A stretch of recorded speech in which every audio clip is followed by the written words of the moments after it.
कृष्ण के बचपन की एक कहानी सुनाता हूं।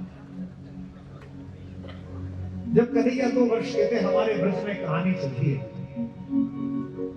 गुजरात वालों, हमें आपसे नाराजगी भी है। हमने हंसता मुस्कुराता गाता हुआ रास रचाता हुआ बांसुरी बजाता हुआ एक कन्हैया भेजा था। आपने चक्र चलाता हुआ शासन करता हुआ दंड देता हुआ एक राजा हमें लौटाया। ठीक बात नहीं। इसलिए आज वो जो नीरस सूखा सा राजनीति करता हुआ कृष्ण है, मैं उसमें ब्रज का कुछ रस बोलने के लिए आया हूं, बताने आया हूं कहा को कि तुम वही हो जो तुम 2 वर्ष के थे कृष्ण। रसमंजरी में कहानी आती है। खेल के आए शाम को, जो माएं बैठी हैं वो जानती है कि जो छोटा बच्चा खेल के आता है गोदी में, तो माएं पैर दबाने लगती हैं। आजकल तो घर में कुत्ता छोटा वाला पलता है तो उसी के दबाती है, तो उसमें सुख पाते हैं।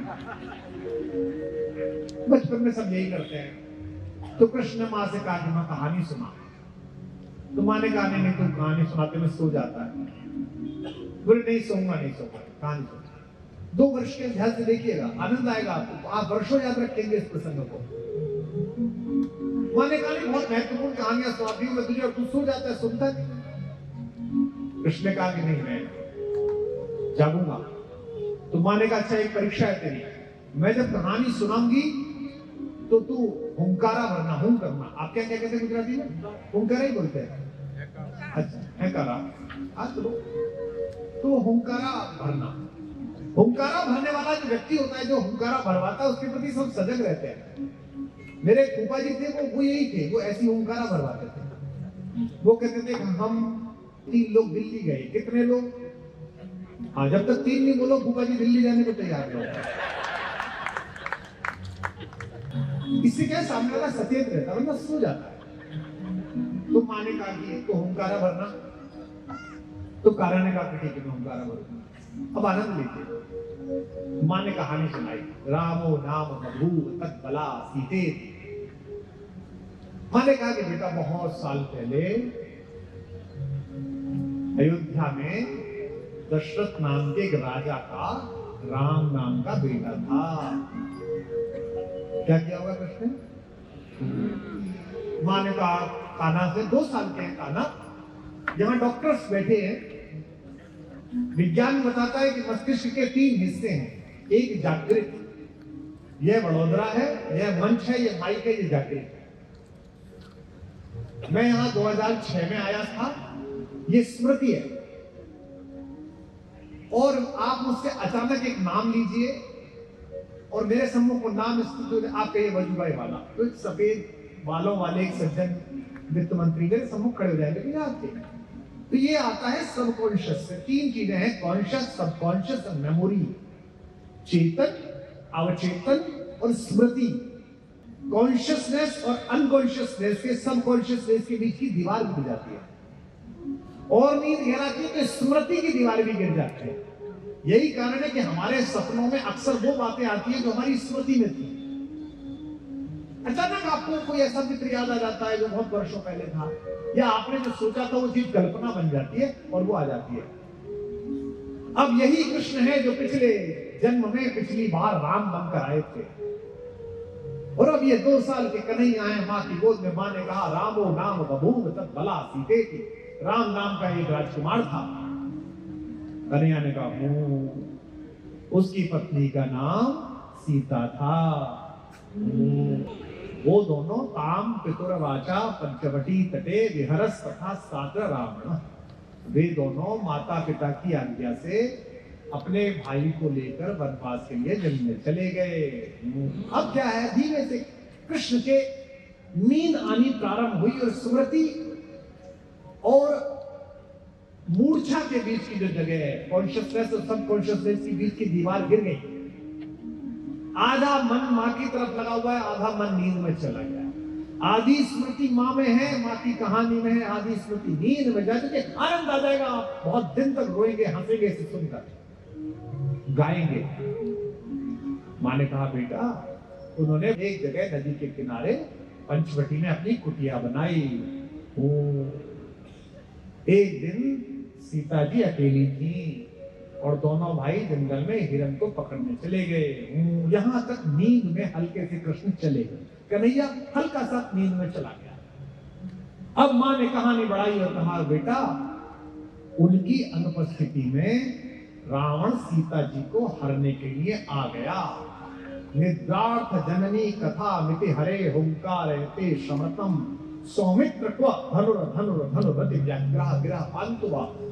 कवि कहता है जैसे ही मां ने कहा, नींद में कहा मां ने कि बेटा रावण आ गया सीता जी को लेने के लिए, 2 साल का काना उछल कर खड़ा हुआ और कहा, लक्ष्मण मेरा धनुष लाओ, इस नीच का मैं यही बलि करूंगा।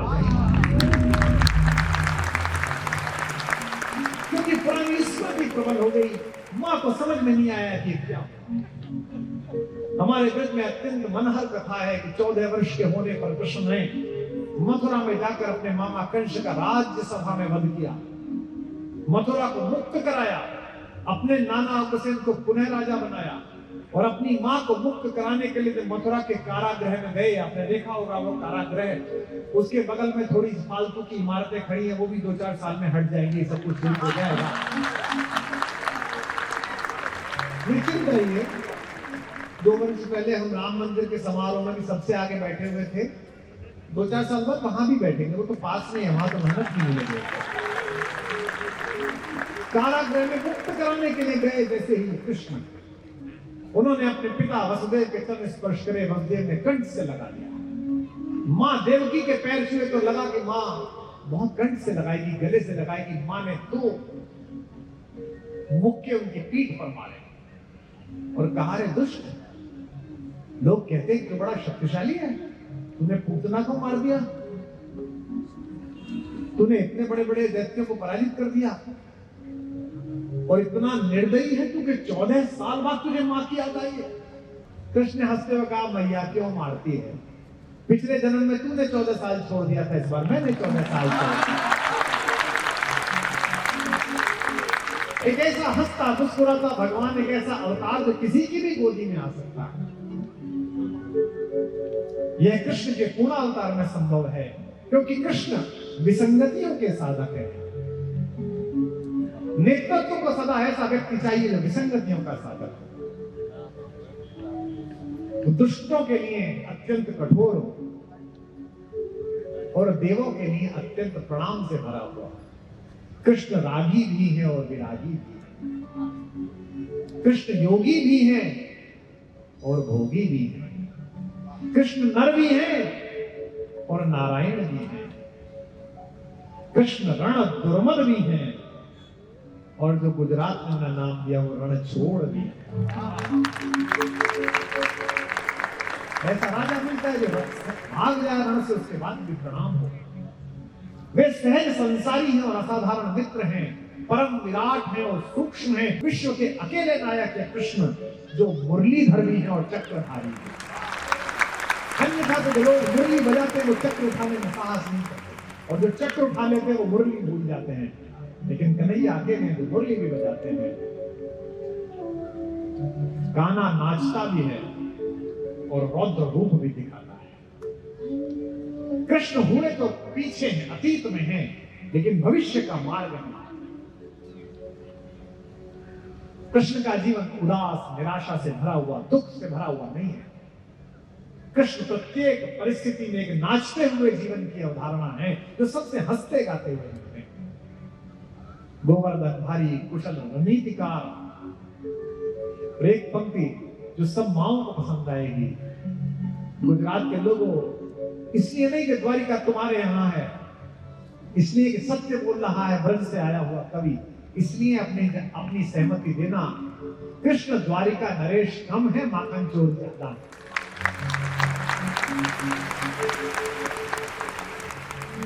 कौवे से ज्यादा तो कर्कश कोई पक्षी नहीं है, कौवे से ज्यादा तो असुंदर कोई पक्षी नहीं है जो सुंदर ही लगता। मां ने माखन लगाई हुई रोटी दे दी है, आंगन में खेल रहे हैं, धूल से भरे हुए हैं, सुंदर चोटी बनी हुई है, पैरों में बनी हुई जो पायल है वो छम छम बज रही है। देवता देख रहे हैं कि कितना सुंदर लग रहा है, कौवा भी देख रहा है। कौवे ने कहा सुंदर सुंदर अपनी जगह, अगर ये भगवान है और मैं काला कौवा हूं, ये दुनिया मुझे देखते ही ढेला उठा लेती है, तो इसके हाथ की रोटी खाऊं तो क्या हो जाए। और हाथ की रोटी छीन ले गया कौवा और देख रहे कृष्ण।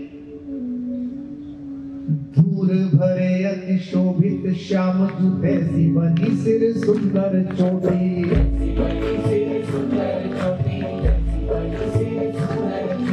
खेलत खात फिरे अंगना पग पैदनी बाजती पीरी कछोटी।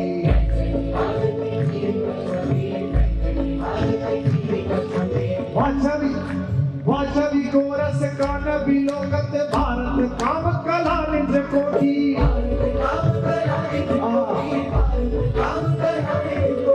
कान के भाग बड़े सजनी, कान के भाग बड़े सजनी, हरि हाथ से ले गयो माखन रोटी।